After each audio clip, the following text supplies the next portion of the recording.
wellness and welfare of human beings.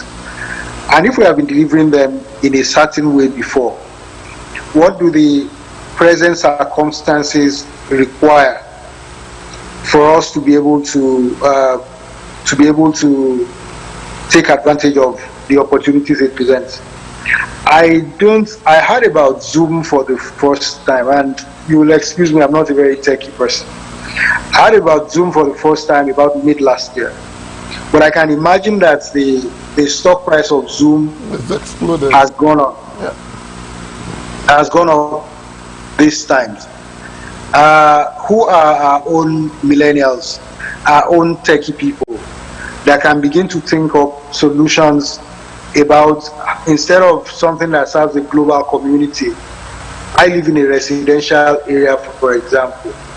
I'm not saying we do much of communication amongst ourselves, but for communities that have an active need to communicate, are there solutions you can offer? If Nigeria was importing so much in food before, and we can no longer import that, who is looking at how do we begin to fill the local demand from local production? Who is looking at what happens to the excesses? So I think life and us being able to discover ourselves is first being aware of our environment. And when we are aware of our environment, look at what the demand is, look at where the pockets of opportunities are, and begin to key into them creatively. Okay, thank you for that. I had a young man, his name is Vusi, he's in Tembakwayo, that's his name, Vusi Tembakwayo, in South Africa. He made a statement which resonated with me. He said, people don't change except for pain or for pleasure.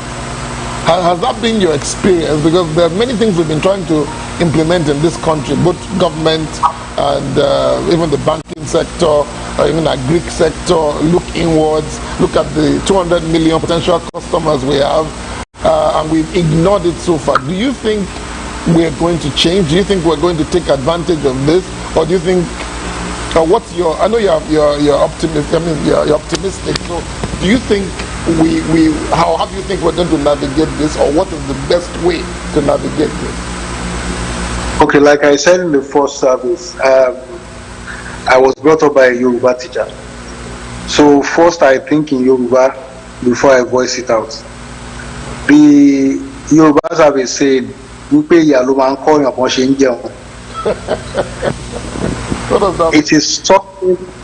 is suffering that will teach you how to live it. Okay. We had abundance. We had, at a point in time, oil prices at over $100.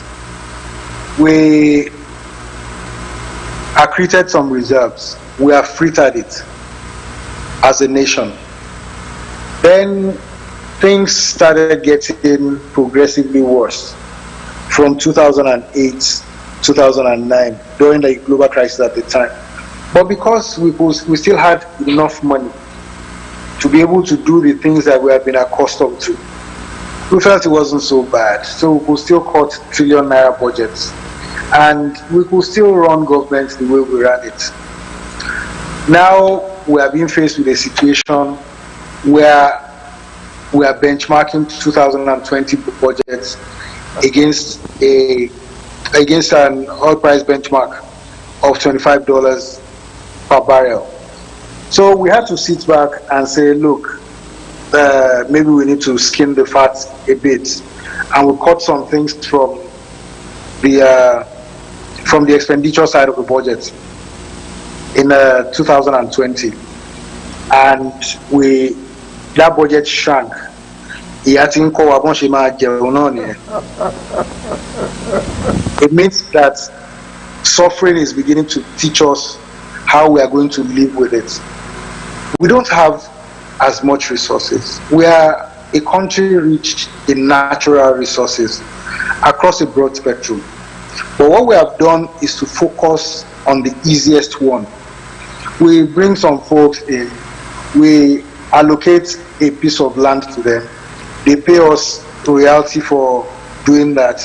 We have joint cash calls, which we don't meet. But because what they are mining is important to them, they continue to pay us. We continue to make free money. We are not the one that paid for the infrastructures. It is the people who are mining for the infrastructure.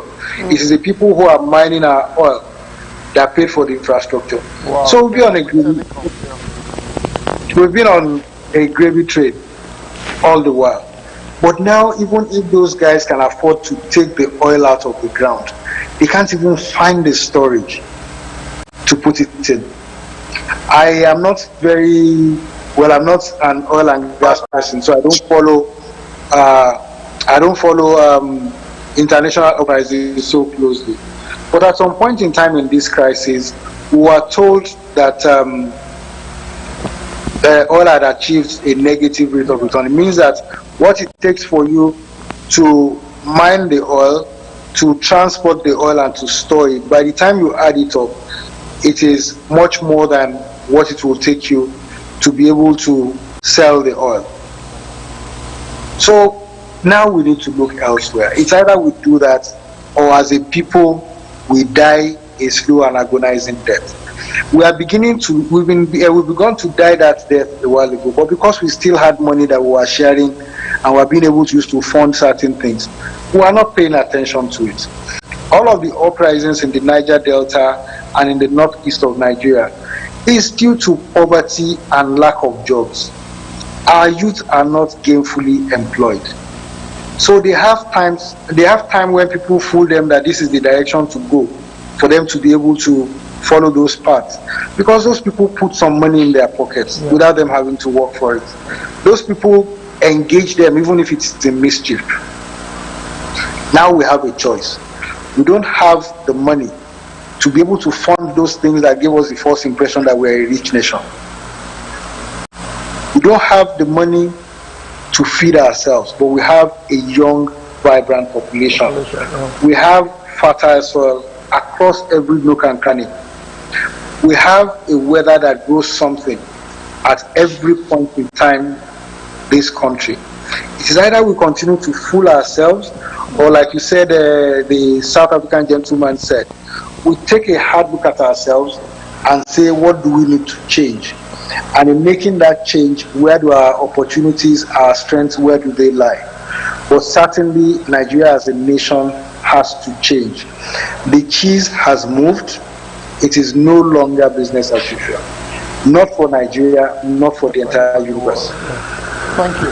One last question before I open it up for other people to ask, because we have quite a few people online now. Please, if you want to ask a question, put up your hand using the app so that I will know to pick you. Otherwise, let me ask this last question. This is my personal opinion. I see people waiting for this pandemic to be over before they start doing anything.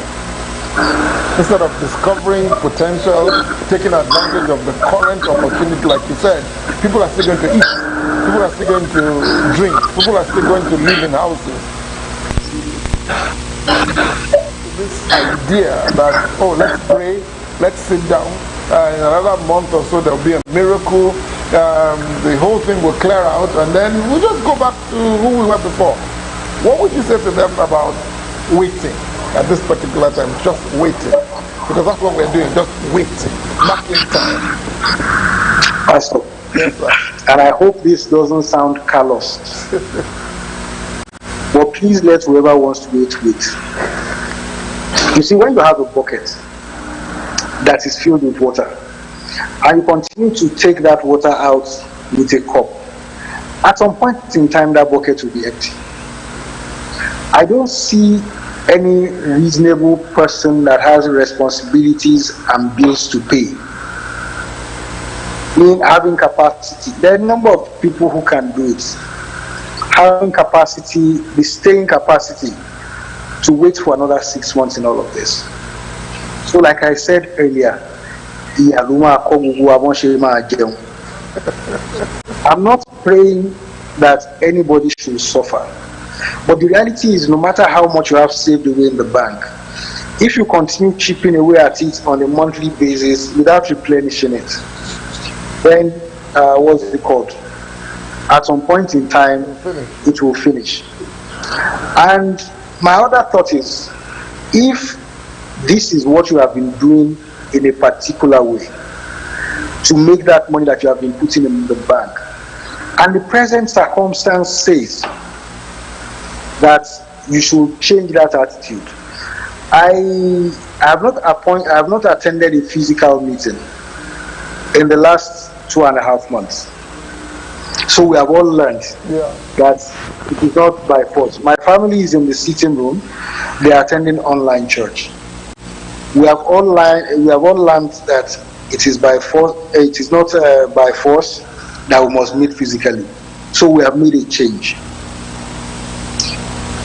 The other thing is, there will also be, aside from changing the way we do things, there are also going to be lifestyle changes. I've never been used to working from home. So if you ask me to work from home, the most likely thing is that I will sleep. So this is not only going to teach us efficiencies about how we do stuff, it's also going to teach us discipline. So now my wife gives me breakfast or gives me lunch, and I sleep off on the sofa in the sitting room. But I know that I have deliverables. So I wake up and I walk through the night so that I can sleep during the day. So there will be lifestyle changes. That will be around discipline, that will be around how we do stuff. I have made orders online for things like face masks that have been delivered to my house. So this whole global situation is going to make us rethink how we do things. Will it bring greater efficiency? It's easy to. We're going to have to wait to see. Some services are physical in their delivery; they cannot be done virtually. So, for example, no matter how much a farmer, be it a livestock or a crop farmer, wants to change his way, he still has to go and tend the farm for him to be able to do what kind of efficiencies can he introduce that is going to make it cut short the amount of time he's exposed in the open. So necessarily we are all going to have to change. It's not going to be a choice we'll be given. Nobody will. And you see, the kind of people you are talking about, they are adults. Our children who want to sit for JSS or SSS, these are things we can begin to admonish them. But a man that has responsibilities and has bills to pay, pastor, he doesn't need admonishments. They are going to get there naturally. And you see, it is important that individuals get to a point, because when you are trying to tell the average adult to change his or her ways and start highlighting some benefits to him of so doing, you will always get a pushback until they have a personal experience. It's like discovering Jesus. It's like being born again. You are used to a kind of life, and you think that is the life until you actually experience the encounter of knowing your Redeemer and finding peace in that. So people will get to that realization in their own different ways. My prayers are that the people will not have to find out in a difficult way that invention has to happen. Thank you very much. My partner in this thing this morning, Ms. Fatoroti, do you have any questions for our guests before I move up? And then you can actually just send it as a chat as well. Anybody wants to? I don't know. I have to start doing Yoruba translation for whatever. Please, if you have questions, put up your hand. Use the app. The app has the put up your hand facility, so that I will know who's ready. Mr. Fatoroti. Thank you very much, Pastor, and again, welcome. Sorry? We can't hear you well. Can you be a little bit clearer? What? Sorry? Sorry? Can you hear better now? It's not very clear. Well, I can hear you quite well. I want all the issue. I can actually hear very You clear. can hear well. Okay, go on then. Okay, no problem. But I just wanted to thank Mr. Abikoye again. What he spoke to us about in first service has not quite spoken. But I just want to buttress the point.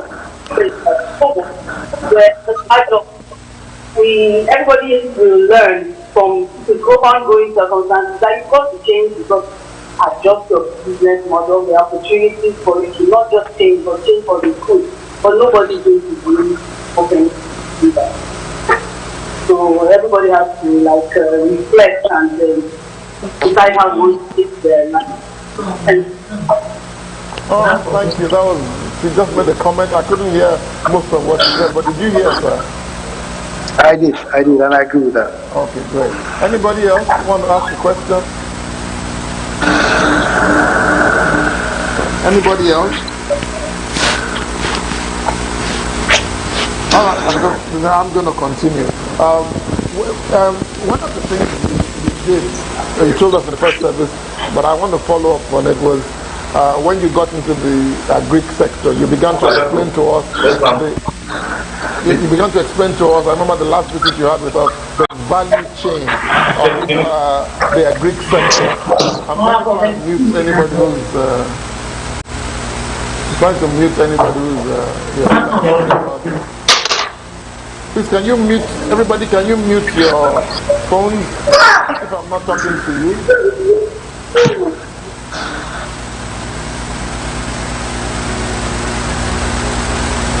All right, yeah, so thank you. You spoke to us about the Greek value chain. Can you explain, because like you said in the first service, when you talk about a Greek, everybody's thinking about going to the farm to actually, you know what I mean, dig a hole, put food into it, and you spoke to us about the different opportunities. Can you help us explain the concept of value chain so that we won't restrict it to agri? For instance, you said something about people are going to need other things, clothes and so on. Can you explain this concept of value chain to people in a way that they can discover opportunities in value chain? Well, the ability to deliver a good or service, in most cases, would require different activities that are successively linked.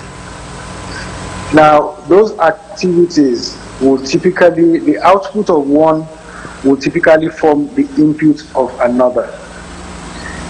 So, in whatever area you are, look at what the final value that the market is willing to pay for is. Okay. And look at the trend of activities that need to be covered to get to that final value that the market is willing to pay for. In doing that, you should also now examine yourself.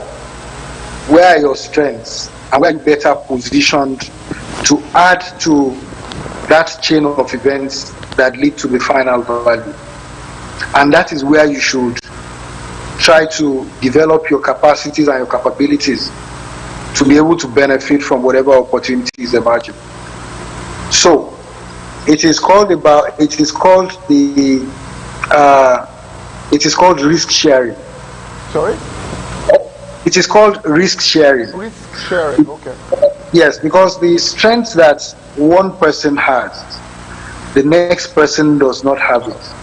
So let the person best suited to carry a risk in a particular segment of the value chain be the one that is carrying that risk in that segment of the value chain. I'll give you an example. Let us take something as simple as clothing. We have said that some of the areas we should pay attention to is those 5 things that are said to be the basic essentials of life. So let's take something like clothing. Somebody plants the cotton. Somebody gins the cotton.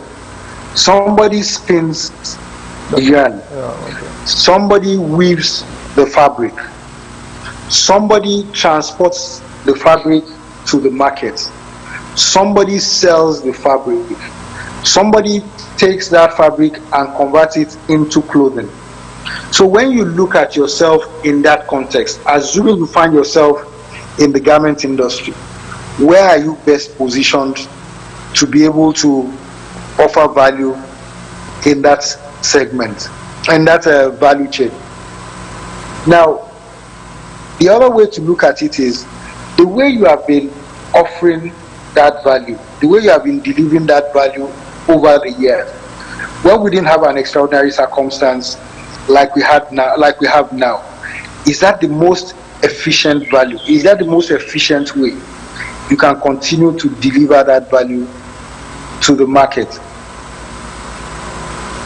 This global pandemic is teaching us something, that we need to rethink our traditional methods of delivering value to our markets.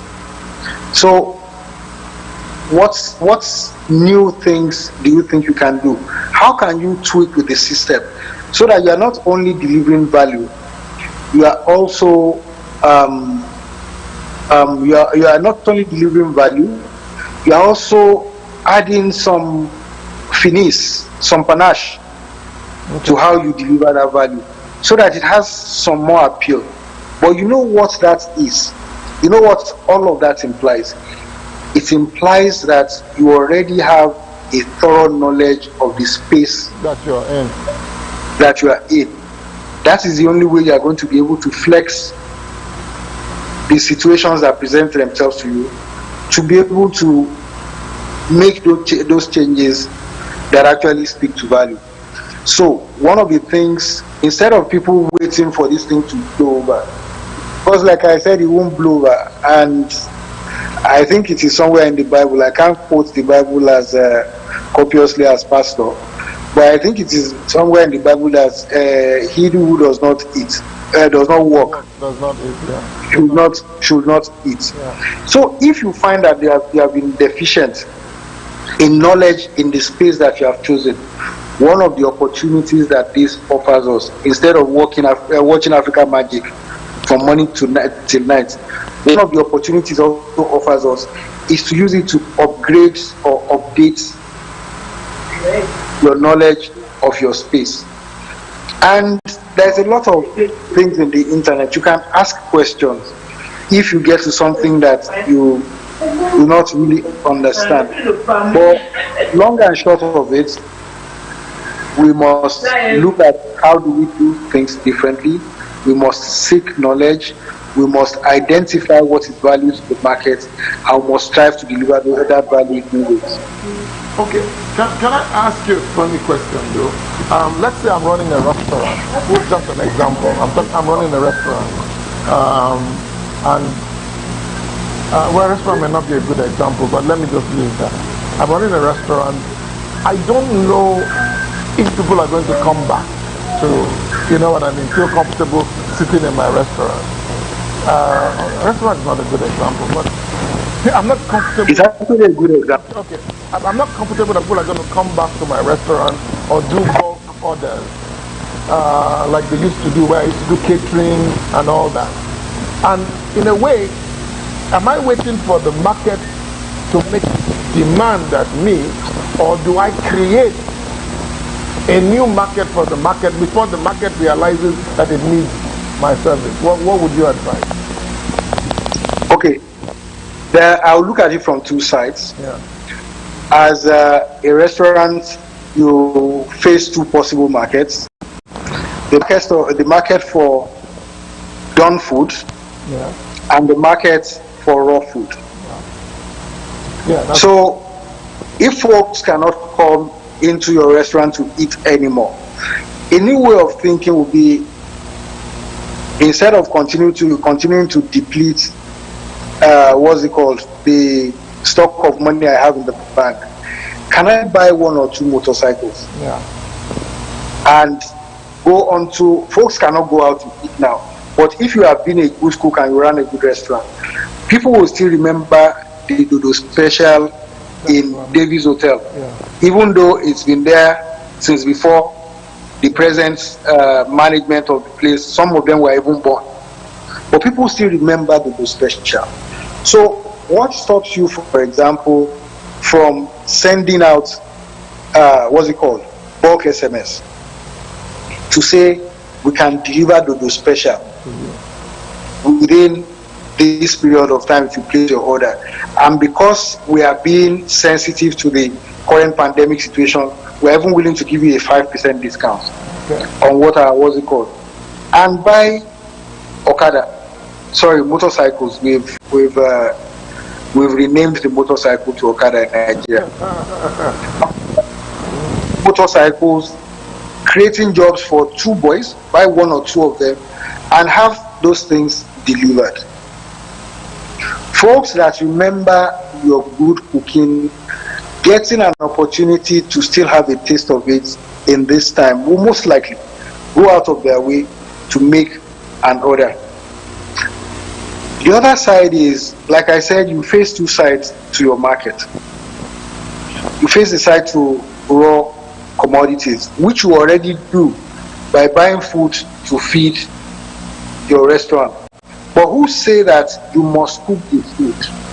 A lot of people don't want to go to Bodija market now because they don't know who the next standing next to them is. So can you then begin to also, and you don't need to go to an extent of building a website or building an app at a time like this. You can use simple things like what's it called? Like text messages. Like I said, bulk SMS. It will be infinitely cheaper, and you can then begin to send these messages out and tell them what the packages you have. That maybe you say a basic package contains rice and gari and stuff. A premium package contains. So folks know. Then where do you start? You can begin to create new markets for yourself in that kind of scenario. Most of us have a minimum of 100 names on our telephone books. Now, those 100 names, you have an advantage. The fact that they know it is you, they know this is what you do. And if you have been true to your calling all the while, they can most likely also vouch for the quality of what you deliver. I know that in my house, we have, since this thing started, we've gotten involved with a beef sharing arrangement where we have bought food from. Somebody still came to deliver yam based on.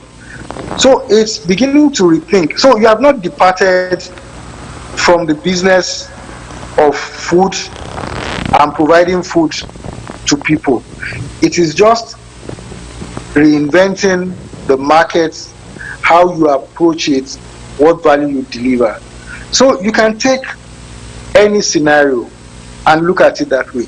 Commercial banks are having staff work from home right now, except those that are very essential. They are holding credit committee meetings on Zoom. The legislature, I was speaking to a friend in South Africa yesterday, and he was saying to me that even their court sessions are held online now. Maybe it is to argue a case. Your what's it called? Your rationale is not going to differ. Whether I'm looking at you, is whether you are talking sense or you are not talking sense. So folks need to begin to look at what exactly is the core of what's the core value in what they do. The core value in running a restaurant business is selling food. So if you are used to selling it, what's it called, physically as cooked food before, can you look at selling it virtually by making people aware and delivering to them? Can you look away from selling just cooked food and look at selling raw food? So a lot of things we can flex to be able to address the core value that is supposed to be in our business. So basically this is more like a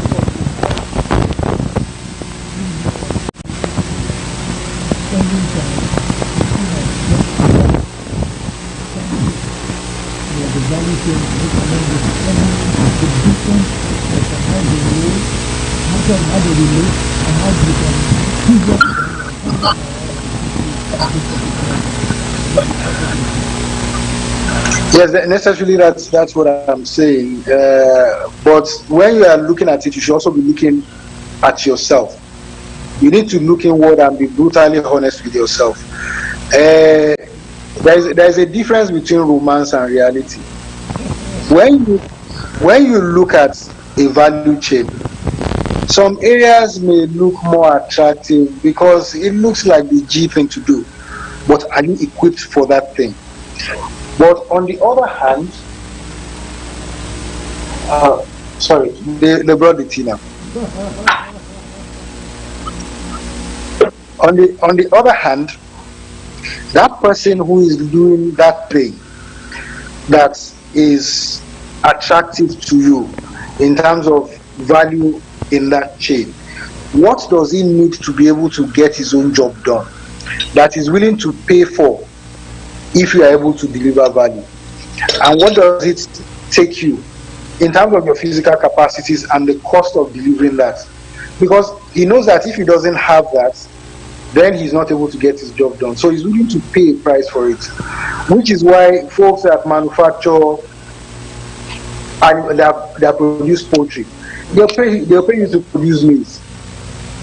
Folks that manufacture cornflakes will pay you to supply grits. They cannot do it themselves. It's not efficient for them. So it's being able to understand that chain and positioning yourself where you have the capabilities and where you also have the ability to finance the cost.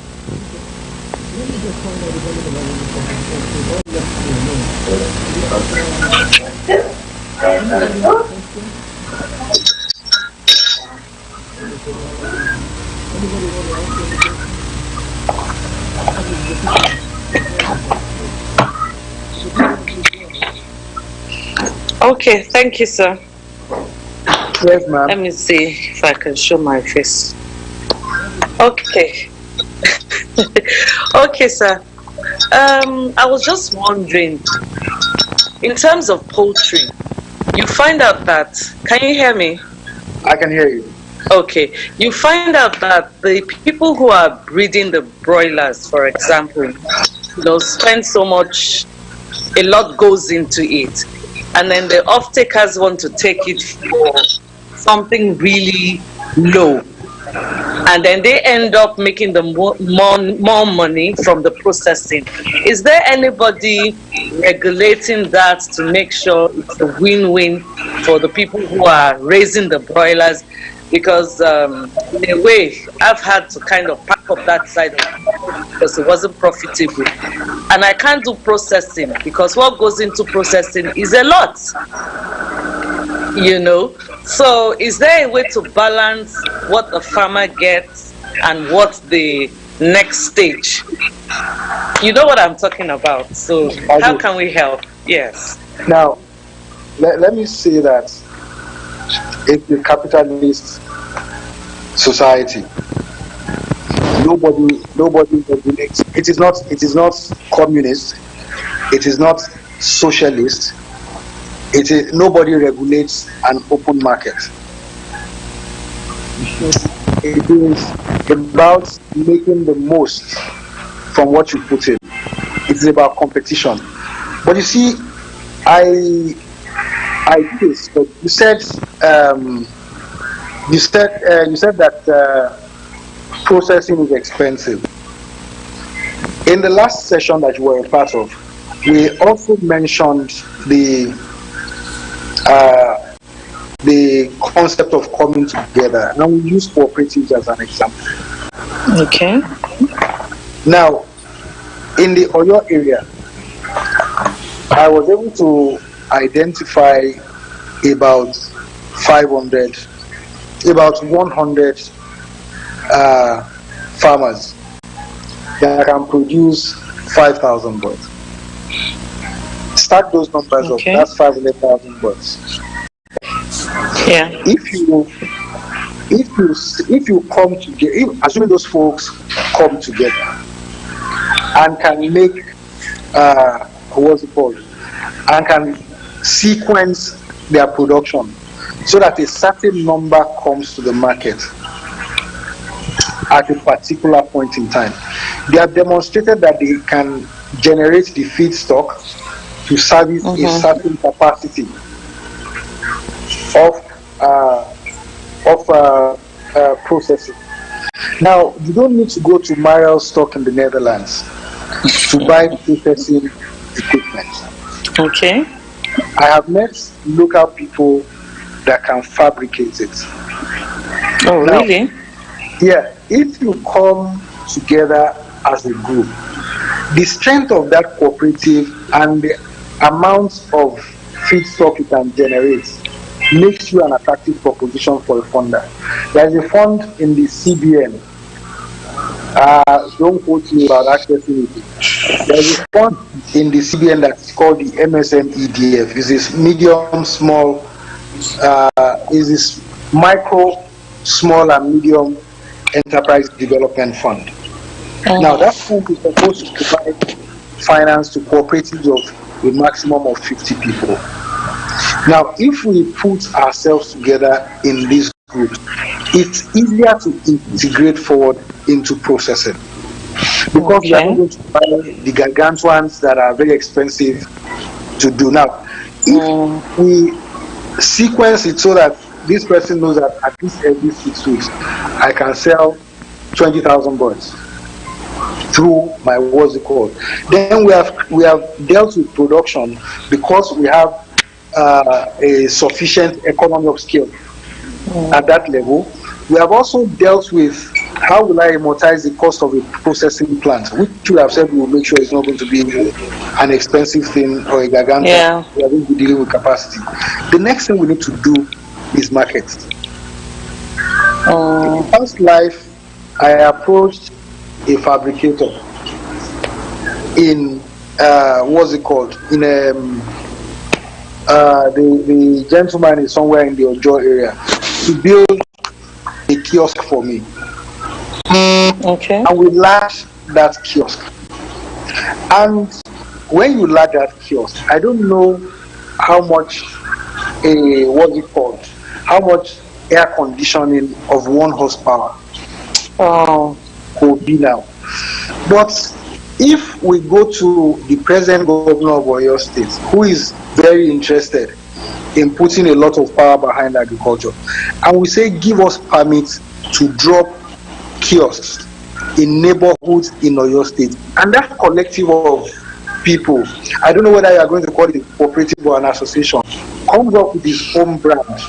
We can call it tiger chicken or elephant chicken. Comes up with his own brand, and we drop kiosks around in neighborhoods so that we can attach members of that cooperative to neighborhoods where their production is closest to.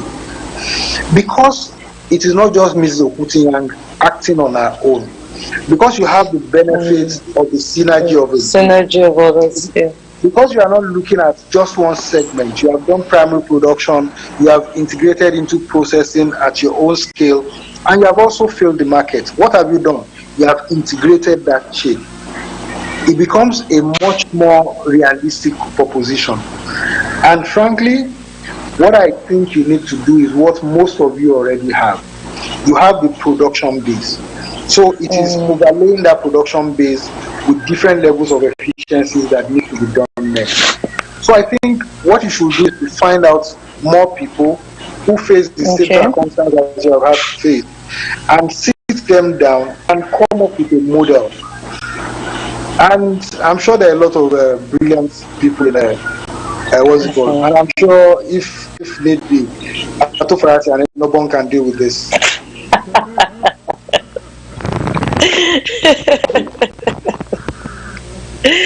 Okay. Thank you. Yes, ma'am.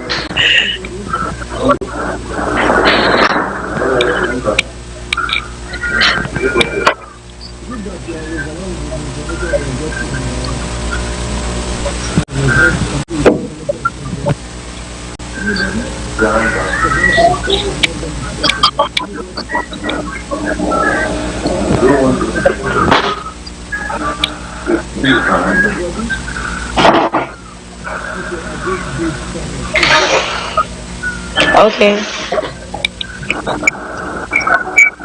So, sir, can you hear me, sir?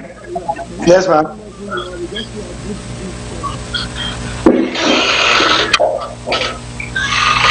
Good morning, sir. Morning, ma'am. Yes, sir. I'm fine, sir. Yes, sir. Can you hear me, sir? Very clear. Very Okay, clear. okay, sir. So, sir, I want to ask, as regards the issue of food security, what is your recommendation, sir, to mitigate the risk of the pandemic on food security and agricultural livelihoods, sir? That's a lot of English. Food security, you said pandemic, and I'm just a farmer. Let me tell you something that is clear. Okay, sir.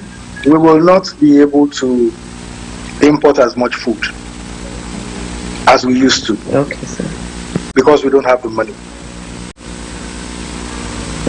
We, in 2019,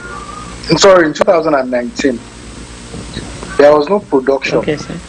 of fertilizer in this country. And we're going to need to plant this season. So, Okay. I don't know how much of readiness we have in meeting the requirements of our farmers for this market. If we are not completely ready, because the international supply chains that would ordinarily have brought us the inputs that will go into agriculture, because we don't have the research institutes and we don't have commercial production of agrochemicals. The indication is that going into the future, into the very near future, there may be a shortage of food. That will threaten our food security. Our yields were already abysmal. If we could not bring in enough inputs to assure efficiency, then it is likely that it's going to go lower. So how are we prepared for that? How are you as a person positioned to take advantage of that opportunity? Nigeria has about 84 million hectares of arable land today. Only 34 million of that is under cultivation.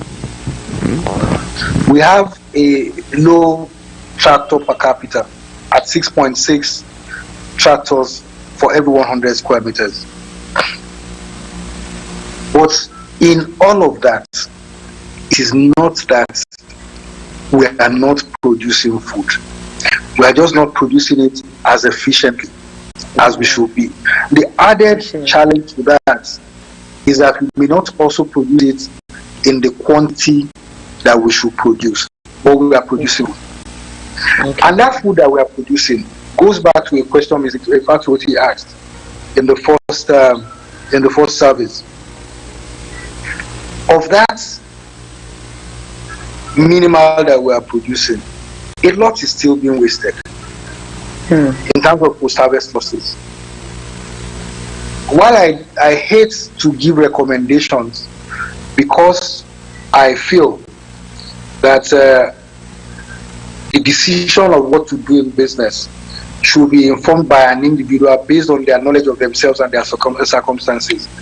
Okay. I think an area to look at going into the future, going into the immediate future, is the aggregation of food for distribution from our rural areas to our urban areas where we have the most demand. Now, I don't think that you need to have a lot of capital to do that. So I think the opportunity space is very wide. But assuming this cooperative thing that we have been talking about, okay, that you are able to form these farmers into cooperatives, and you are able to approach the director of produce in the Ministry of Agriculture to ask the Director of Produce how, for example, the warehouses that are owned by the state governments are spread across the state. And you are able to, I'm not saying this is what you should do because you are not in. And you are able to ask the Director of Police for the locations, and you find out the ones that are close to these farmer locations. And you meet the key farmers and tell them that you have found buyers who will buy those of your produce that would ordinarily have wasted. If you tell a rural farmer to come and deposit 100% of their harvest with you, they won't come, because the way we are structured is that they will keep some of that produce, particularly for goods that are not perishable.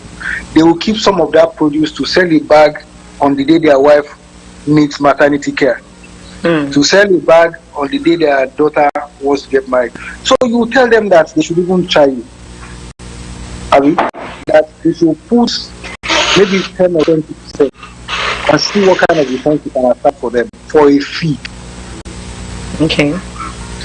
So if we go back to Mrs. Okutiyan's example about forming her group into what's it called, you can then go to Mrs. Okutiyan's group and say, can I put a couple of bags of locally made rice or a couple of tins of pepper here, so that the people she's delivering to, she can also deliver your pepper from. Can you look at the secondary schools in Ibadan that run boarding facilities, though they don't run it now? I mean, but we are saying this thing will not last forever. Can we look at how are they feeding their children? Because you are in the middle of the farmers, can you deliver those commodities?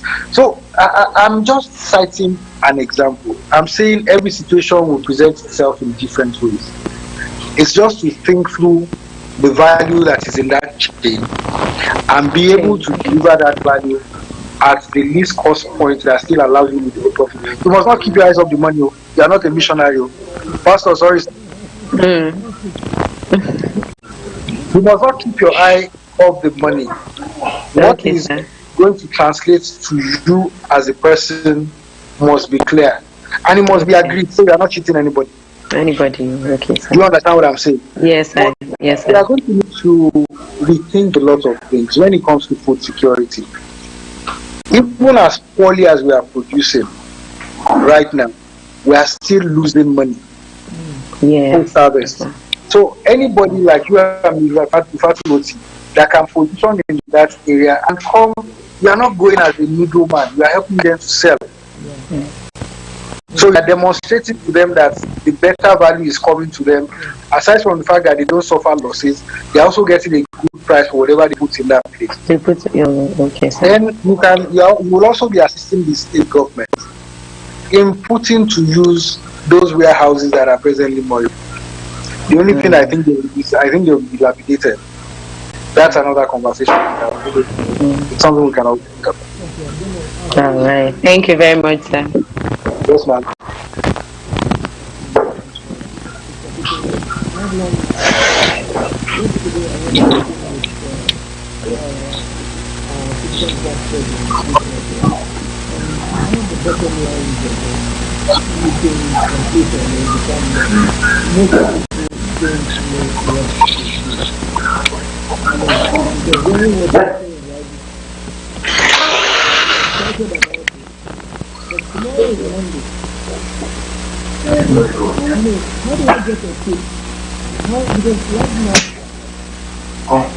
Most of the people they're not likely to go to the farm to start picking up the farm. Yet there are people in the farm who can get the productivity up.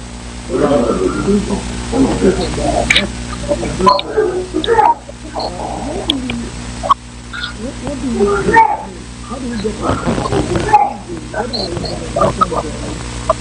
how to learn the processes we need to implement? Anything that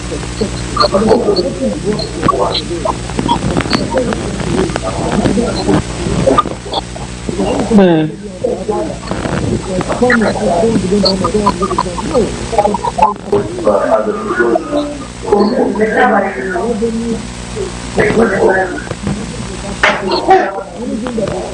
additional money in terms of taxes or whatever, they'll be happy about what their warehousing organization to make money. But how do we escape ourselves? And how do we escape the people around us?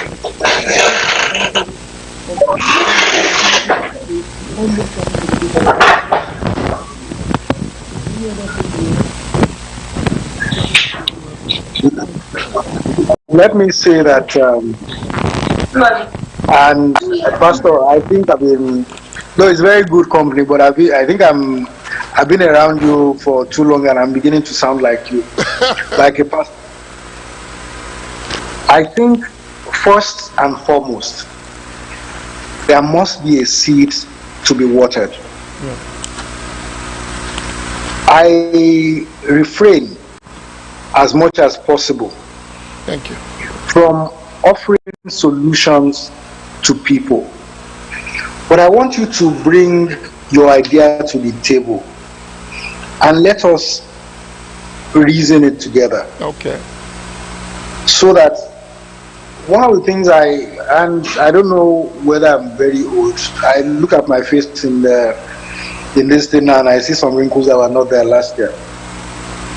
But one of the things I tell younger people is nobody is going to innovate for you.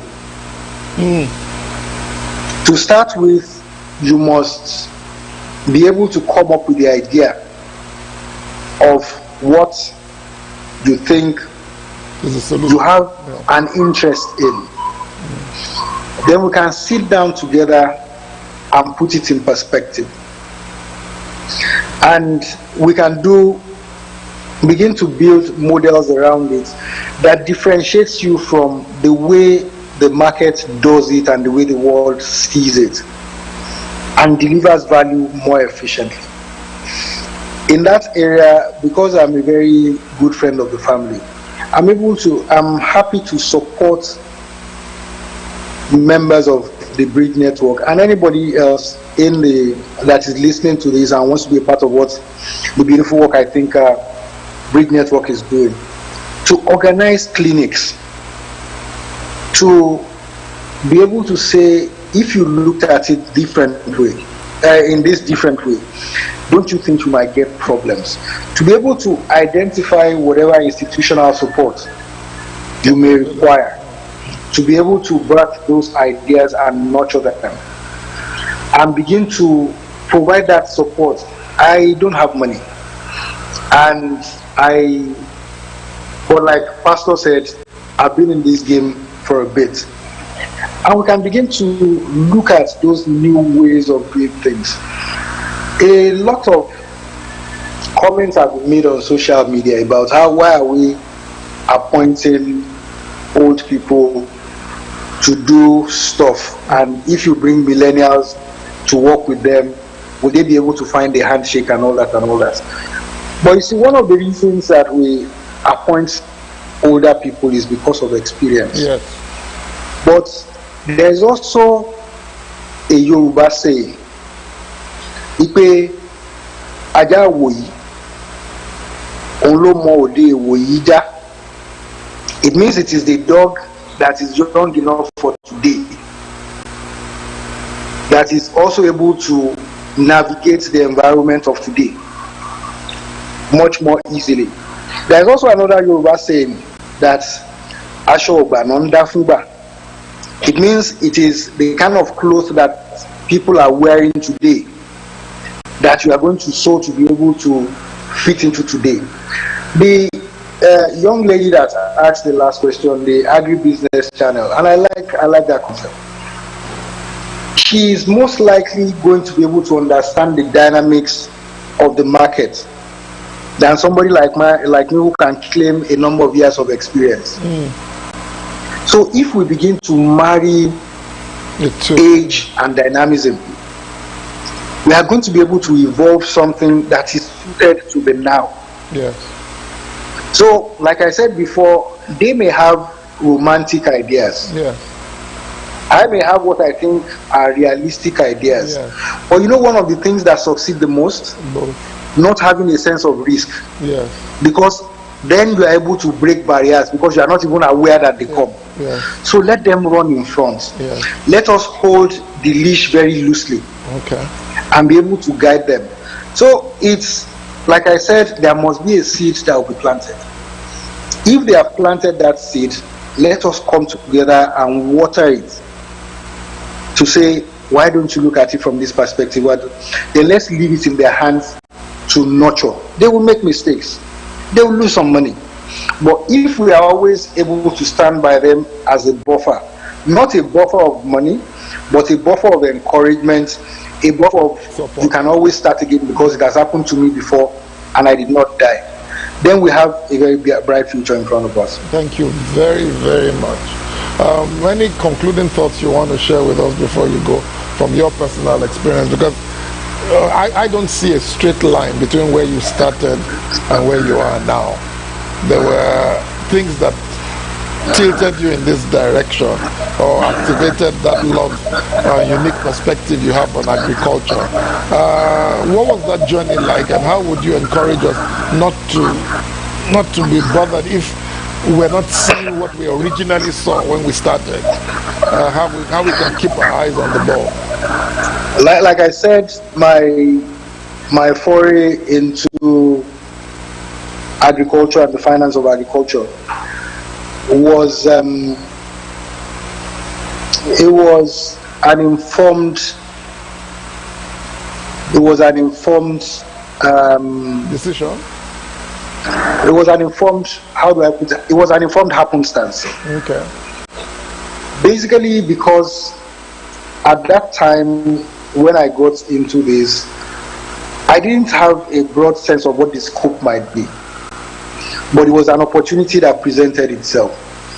I saw a need to specialize my career, and I looked at it from the perspective of where should I specialize that will always be relevant to society, and I chose agriculture and infrastructure. Okay.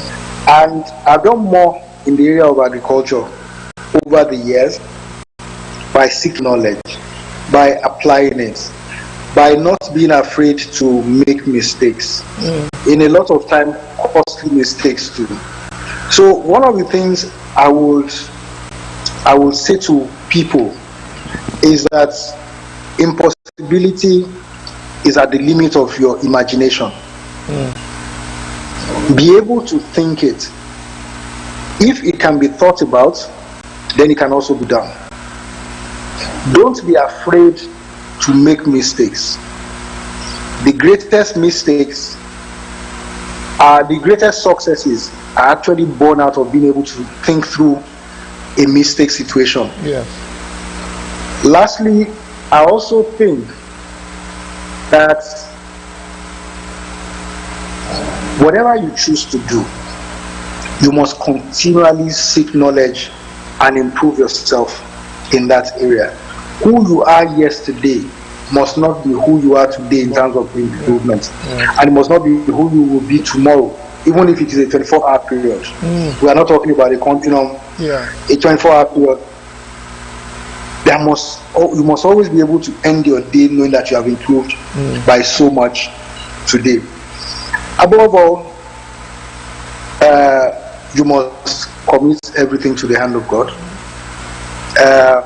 I am not the kind of person that believes that you should pray without working. So when you have done all of these things, in a world that has 8 billion people, there are probably at least 1 million people having the same thoughts and those ideas. So something must stand you in better stead out of all of them. And that will be the blessing and the grace of the Almighty. May God help us all. Thank you so much. We really appreciate you. Thank you so much for that. We're going to have you back, please, as soon as we can, so that we can build on some of these things after we have taken some action. I don't want to have you back if we haven't done something. I'm bringing back homegrown, which is to encourage people to grow in their compounds. food so that they would at least mitigate any scarcity that might come. And I hope some other people will be able to bring that to the table to share that with you, to say you inspired us to do this, and this is where we are. I want to close with a scripture, 1 Corinthians chapter 3 verse 6, just to tie in what you said a few minutes ago. Paul said, I have planted, Apollos watered, but God gave the increase. What I wanted to bring out of this is the next verse. It says, so neither is he that planted anything, neither is he that watereth, but God that giveth increase. He that planted and he that watereth are one. Every man shall receive his own according to his own labor. And so I want to reinforce the last few things Mr. Abikoye shared with us, that you need to have a seed that you are planting. There will be people who are going to water it, but ultimately the source is God, who will ultimately bless whatever we're doing. Nobody's asking you to do it in your strength, but there's a part you need to play, which is to plant, and then which is to water. And I like what Paul concluded at verse 8. It says, now he that planted and he that watered are one. Every man will receive his own reward according to his labor. So there's a sense in which you can't sit down and wait. You have to sow something now, even if it's not cash or investment, at least in the knowledge area, in the planning area, in the recognizing of the opportunity, in learning the processes that will change your industry. Some of us are going to have to learn new skills, new methods of management. Some of us are going to have to study things we didn't study before, because this situation is making a demand for that. So I want to encourage everybody here today. We're really blessed. It's really been a privilege to have Mr. Abikoye with us, and I'm looking forward. I'm probably going to have private, more business Greek-oriented seminars with him like this that we can put online to talk about these clinics and things like that. But I will think about it and work it out. But in the interim this morning, let me just thank him once again and send our sincere thanks on behalf of the Bridge Network and everybody that is watching. For the rest of us, once again, we must put an appeal on you. We still have bills we need to pay to keep these things running. We still have costs that we need. So those of you who've been supporting the ministry, we want to thank you. Our account numbers will be up for you to continue to help us so that we can continue to do better. We also have some of our staff that are not working, who we have to somehow help subsidize their income at this time. Musicians and instrumentalists and things like that. So please, the account numbers will be shared, and we want you to encourage you to do that. They're going to play a song in getting out of this. Please have a plan before you start approaching anybody going forward. We don't want to start bombarding Mr. Abikoye with different concepts until we've crystallized it to a place that will be worthy of his time and his assessment. So I want to thank you all for being here this morning. We had more people on Nook this morning than we've ever had before. I call it Nook, Zoom. That's my mind. So thank you all for coming online. We appreciate that. So we'll see you all again. Next live broadcast will be on Monday night when we do the half nights of prayer, and then on Tuesday when we do intercessory prayer, on Wednesday when we do our Bible study, and of course again next Sunday for both services. And by then we'll be able to tell you who our guests are going to be, or who the speakers are going to be for that particular day. Thank you very much. Mr. Abikoye, let me extend my thanks again. Please give my best to your wife and the children. I hope everybody is safe, and I'm going to come and get that cup of coffee. No matter what. Thank you for having me. God bless you, sir. Thank you, everybody. God bless you. We'll see you. They're going to play some music out and put the account, and then we'll go from there. God bless you all. Thank you very much. Eshegon. Bye-bye, TBN. We'll see you soon. Please send us your testimonies, your reports, and what you got from this service. Let's share it. Share the links with people. Let them hear what we've heard this morning. Let's not keep it to ourselves. Let's be a blessing to our community. God bless you all. Thank you.